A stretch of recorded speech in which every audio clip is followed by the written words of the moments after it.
Hi, I'm Kelly Ballman with the Salvation Army Samaritan Center. We offer adult day services to people from the community. We help families take care of their loved ones and give a sense of purpose to the participants. I invite you to stop in or call to see what our program has to offer. We are located on West Hubert Avenue in Lancaster, and our phone number is 740-687-1921. Remember, the Samaritan Center changes how you live, not where you live.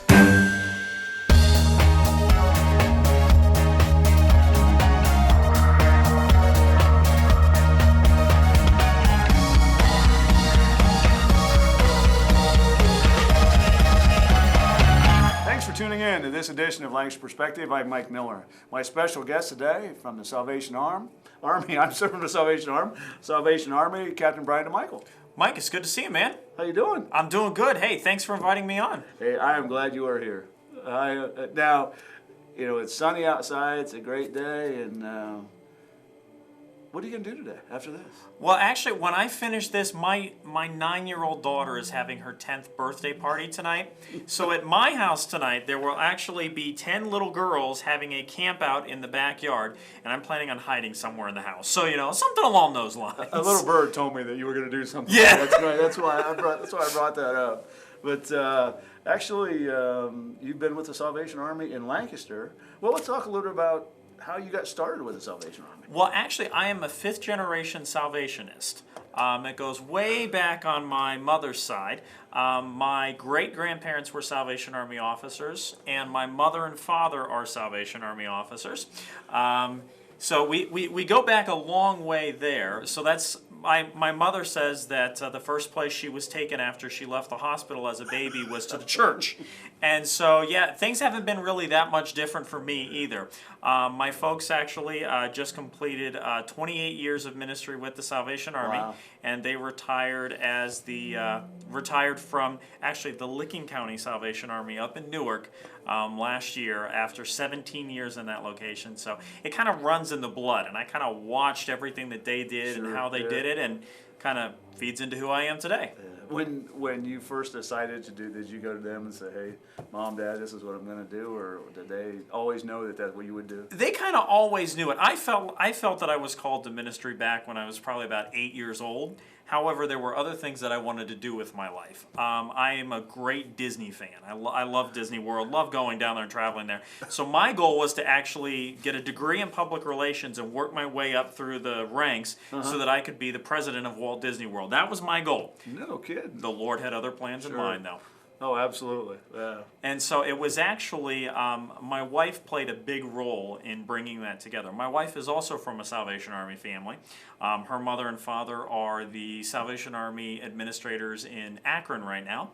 And as we kind of knew each other when we were a little younger, but when we started dating, she goes, "I just want you to know I'm called to be a Salvation Army officer." And I'm thinking to myself, well, I could probably change your mind as time goes down the road. No, it was not the case. And right after we got married, I had been working for the Salvation Army in Cleveland, and one of the location where we were going to church, the pastor resigned after 91 days and had been an old friend of ours and said, "You know, hey, you guys should take over here." I said, "I don't think so." The Lord changed my heart. Then I said something about it to my wife, and she's like, "Just because you're bored at work doesn't mean we need to go do this."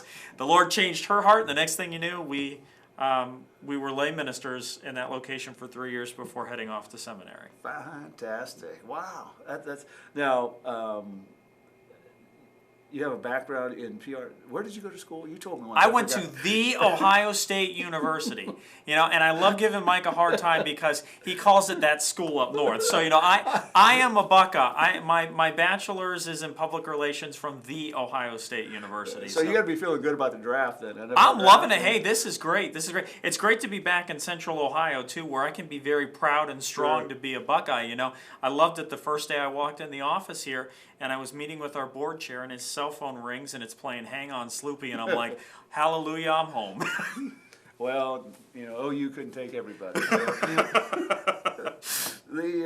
When you first got here, because there were some years of different change in leadership, and walking in, did you think, okay, what am I going to do? Or Laura and I were actually very excited to come to Lancaster. because of our proximity with Newark and knowing that Newark, I mean, that's Lancaster's rival in football. I know that one completely. It's been exciting that we've been able to beat them all these many years in a row. But knowing that, I kind of had a little bit of a feeling of of Lancaster just from what I had learned in this area. I'd spent 5 years with my folks in Newark, and I was excited to come to Lancaster. That the more we studied and we looked about it and we found out we were moving here, this is just such a great community. There's so much going on. It's safe. It's a wonderful place to raise a family. And just the promise of what the Salvation Army was already doing. We had a great base already. And just to be able to add on to that and be a part of that, it's exciting. It was absolutely exciting. And the day we found out we were coming, I was ready to pack my bags and get here that day. I would have been fine with that. But I know there's a lot of activity at Salvation Army. Absolutely. Just take us through some of the programs and the things that you're doing for the community. Sure. Well, right now, one of the things that we do is we've been focusing in on 3 key areas here in Fairfield County. The first one is our Samaritan Center for Adult Day Services. That's what a lot of folks know us for. Our Samaritan Center runs from 7 to 5 Monday through Friday, and we have a wide variety of individuals that are facing issues with memory or developmental or other situations that we're kind of the stop before full-time nursing care.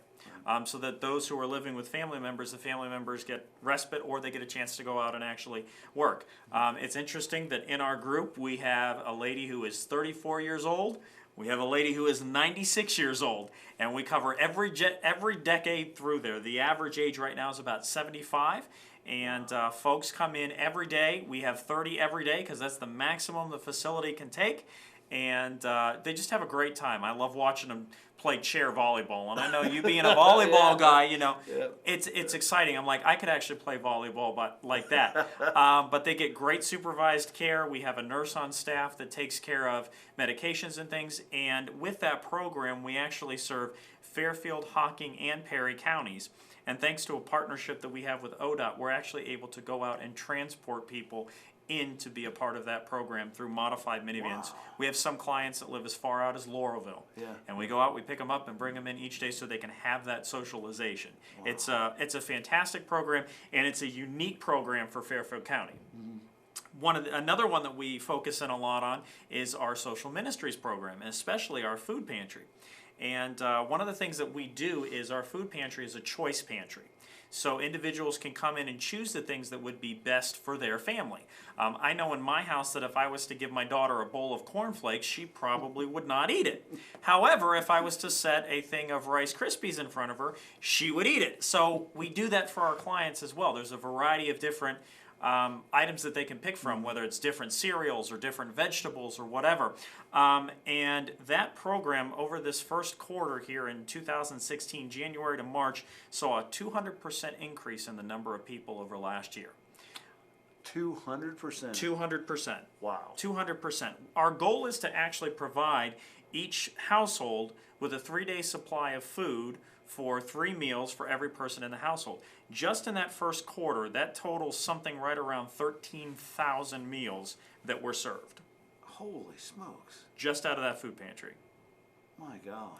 The other thing we do along with that is the second and fourth Wednesday of every month, we actually have a partnership with Mid-Ohio Food Bank where we do something called Produce Days.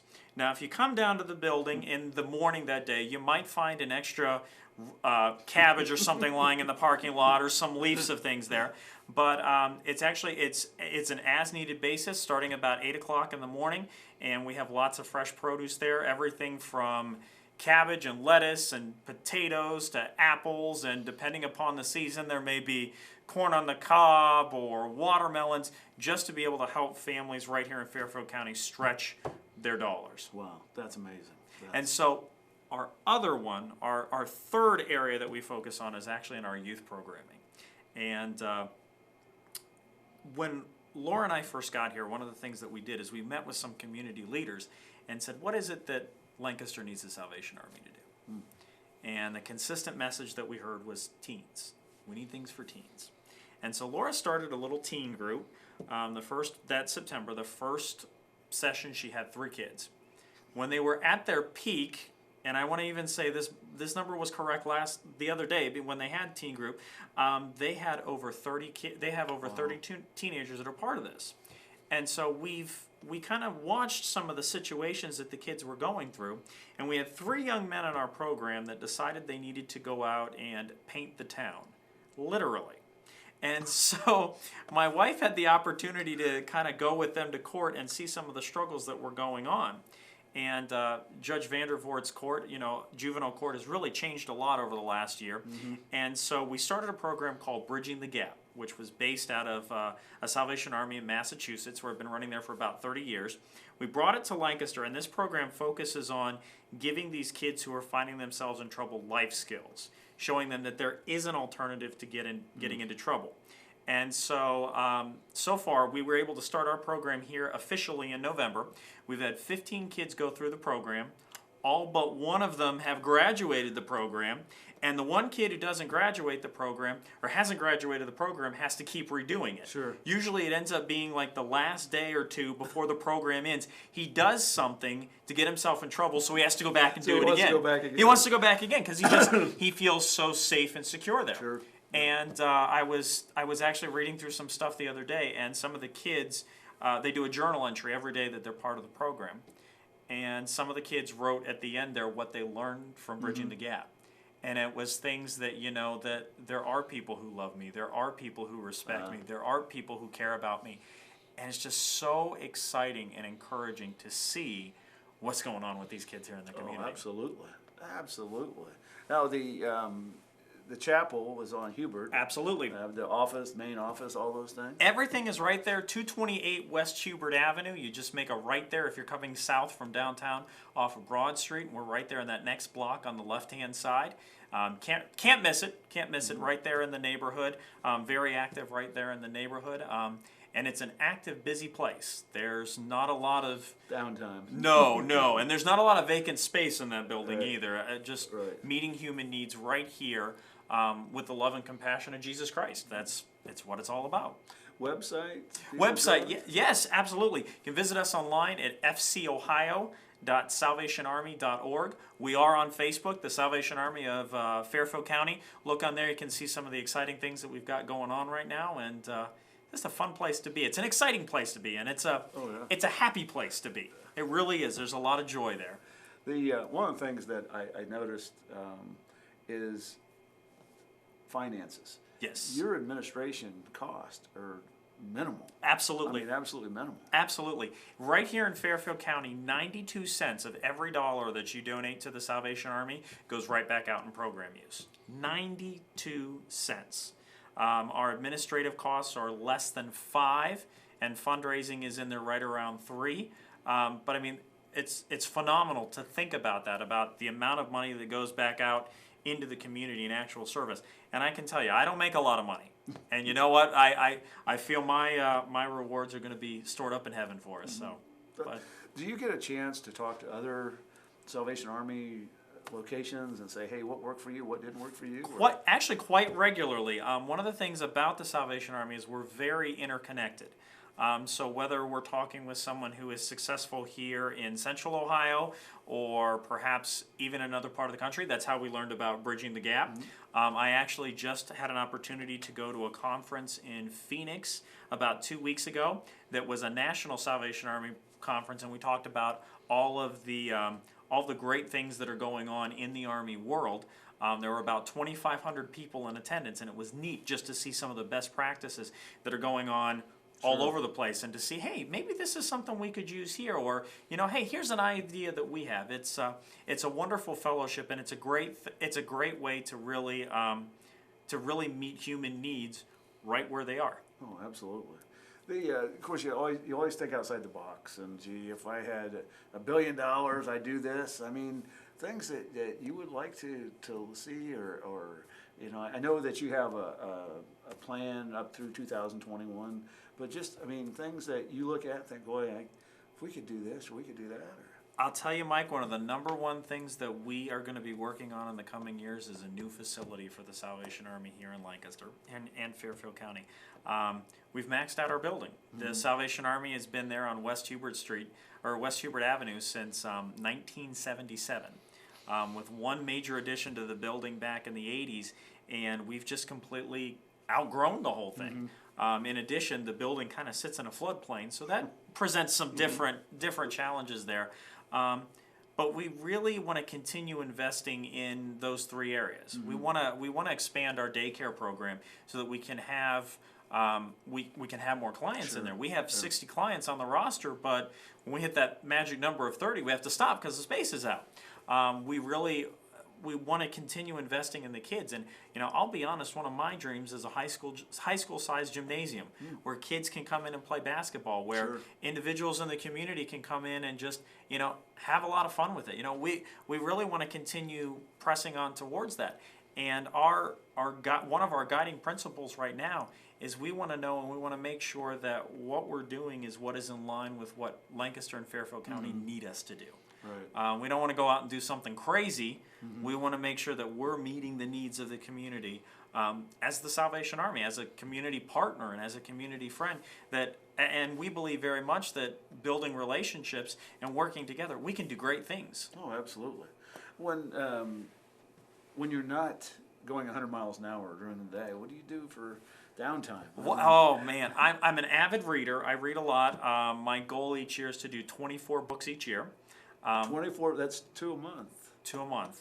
Sometimes I can do it. Sometimes it's a little bit of a challenge. But I'm an avid reader. I love to learn. Love to keep just learning more and more. What do you read? Are you reading organizational books or? I've done some of those. I do some Christian leadership books, but I'm actually also a history buff too. And so just this last week, I finished a book on the Cold War and things like that. So, it's very, very diverse in those kind of things. Right now on my Kindle, I had the book on the Cold War, a book on John MacArthur's book, 12 Ordinary Men on the 12 Disciples, and then the other one I think I had was a Disney book or some sort of leadership principles from Disney or something like that. Just a very diverse collection there. I love to read. What's the attraction to Disney? Is it just something that when you were a child? It was just one of those special places when I was a kid. I've always enjoyed theme parks. When I was 7 and 8 years old, my folks lived in Norwalk, Ohio, and we were only 15 minutes from Cedar Point. Yeah. So our weekly escape was to spend a day up at Cedar Point. It was great. And then my folks took us to Kings Island for vacation and just really grew to love amusement parks and roller coasters. And so the first time we went to Disney, I'm like, this is paradise. And so just always been a fan there. Even their way of how they do things.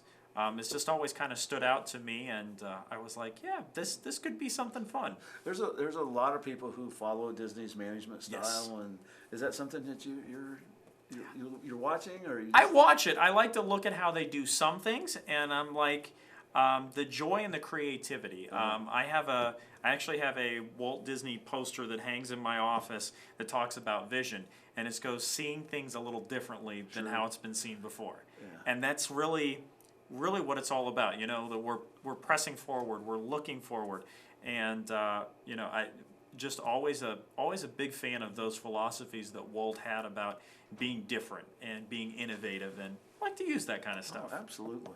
The time period in your age from growing up till now, talk a little bit about what you've seen in the Salvation Army, what you saw 10 years ago and what you've seen in the last 5 years.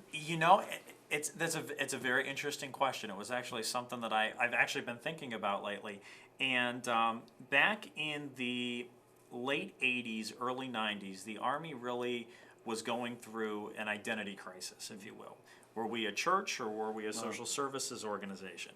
And so back in those days, they really spent a lot of their focus on the social services side. I know, for example, our building here on Hubert Avenue, when we bought it from the Hubert Avenue Baptist Church, originally had a steeple on it. And because we were focusing more on that social services side, they made them take it down. Well, one of the changes I've seen in the Army is that especially over the last few years, we've really been focusing in on the true full mission of the Salvation Army, which says our mission is to preach the gospel of Jesus Christ and to meet human needs in His name without discrimination. They go together hand in hand. And it's really been exciting to see that kind of emphasis come back in again. That one of the things that sets us apart is that it's about transforming and about that holistic approach is really what makes the Army unique. And it's been good and exciting to see us kind of go back to that approach again. Now, there's some things that they have relaxed over the years. For instance, this uniform shirt that I'm wearing today, 15 years ago would have never been heard of. So it would have been shirt and tie and the jacket. But so they kind of relaxed a little bit there. But it's one of the things the Army has always been about is being on the forefront of human need and what's going on. What can we do? The Army actually is participating right now in a Human Needs Index program that you can actually go online and zoom down into your state and into your county and find out what some of the exact needs in terms of poverty are. It's a national initiative. Another one is a program called Pathway of Hope that is being done in the central part of the United States, where the emphasis is really to move beyond just handing a bag of food, but rather let's look at what the underlying issues are. Let's get into some case management stuff. Let's get into the point that we move from, the Band-Aid to standing alone. And it's exciting to see things like that going. And it's also interesting to see how some of our leaders have changed and how some of their approaches have changed and things like that. I remind folks that, what ministry was in 1990 or what ministry was even in 2000, what ministry is today is something completely different. And it's interesting to be there and be able to be innovative in reaching and preaching. Sometimes you just shake your head at things. Many times. Just like, what? Many times. Some of our teenagers, the stories that I hear from them and the things that they do, there are times I'm just like, it's not even just to shake the head, it's like, why did you do that? And just to stop and look at how things have changed. But being that avid reader, one of the books that I read, I love the Bill O'Reilly Killing series. And so one of the books that he wrote was Killing Jesus. And stopping and actually looking at the context of the society in which Jesus lived, it's not really that much different than what we are today. And to realize that the same struggles that were going on, Jesus came in and was radical in that area and said, things are different. We're going to look at this in a different way. Kind of went countercultural. And so sometimes I look at that, and my thing is I'm on the borderline of the millennial generation, as they call it. Very, very borderline. And one of the things about reaching young adults today is they're not going to necessarily listen to you preach to them. They'll listen to your story, and you build that relationship. And those relationships are what it's all about. So, no matter how bad things get, we still have that relationship. Absolutely. There's just a few minutes left, but a couple events coming up, golf outing. Yes. Coming up that I played in numerous times. I've killed many trees. Well, and like I was telling you before, when it comes to golfing and stuff like that, I own clubs. That's it. I own clubs and own golf shoes. They stay in the shed in my backyard. But yes, we have I believe it is our 21st or 22nd annual golf tournament to support our Samaritan Center program. It's at Lancaster Country Club on June 15th. I believe that's the date. I hope I got that right. And it's a great event. If you're interested in playing, you can always give us a call at the office, 740-687-1921, or get us on get us online at fcohio.salvationarmy.org. We'd love to sign you up, and it's a great day of fun. It's a celebrity tournament, and so. Why'd you look at me like? I'm a hack. You're a celebrity, a local celebrity here. Oh, I'm sure. But we've had some wonderful folks that have played in it before who have been football stars at The Ohio State University. There's been a couple from OU. That's right. I was going to say there's been some from OU as well. So it's just a great event to come out, to have a great day out on the course. There's great food, and to be able to play with a celebrity, it's a pretty good deal. Absolutely. That's just and there's other events coming up. Is there an event website? I mean, is there a tag for websites? Most of that stuff is all posted on the website, or else it'll be on Facebook. It's going to be a quiet summer this year, we hope, but we'll be gearing up for some big stuff in the fall. We'll, of course, right before Thanksgiving, we'll have our official second annual Red Kettle Kickoff Breakfast, which was a wonderful event last year. And then, of course, those familiar red bells in November. We're absolutely. The crazy thing is, Mike, is we're already thinking about that. But you have to. That's right. You've got to. I've been out there, believe me. I always try to maybe, can I sit inside?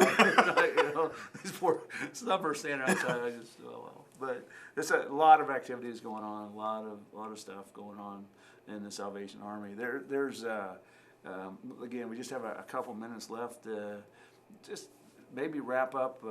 I know we've talked about the mission of the Salvation Army, but within a minute or so, just tell people about your thoughts about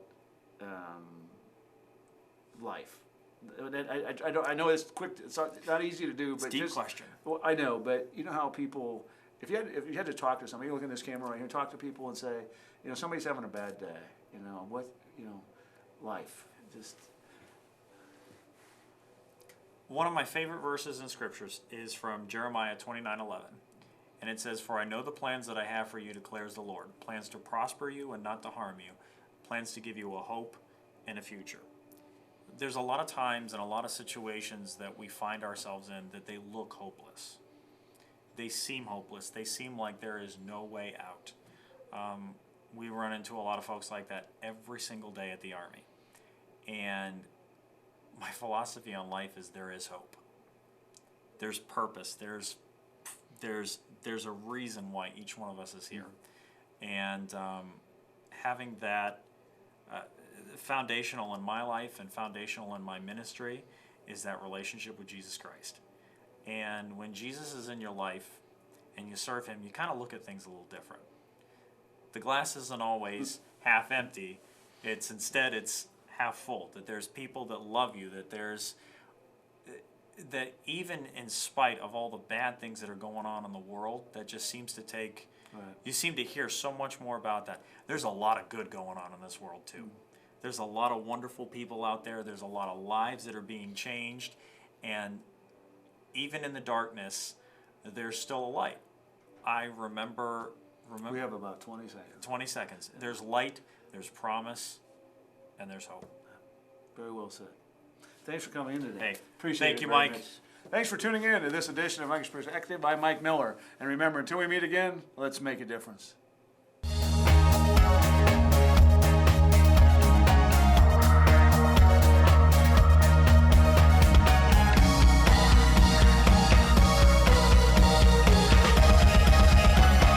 In 1929 in Chicago, a gentleman by the name of Marion Wade, a former minor league baseball player, started the company. It was just a moth-proofing company then.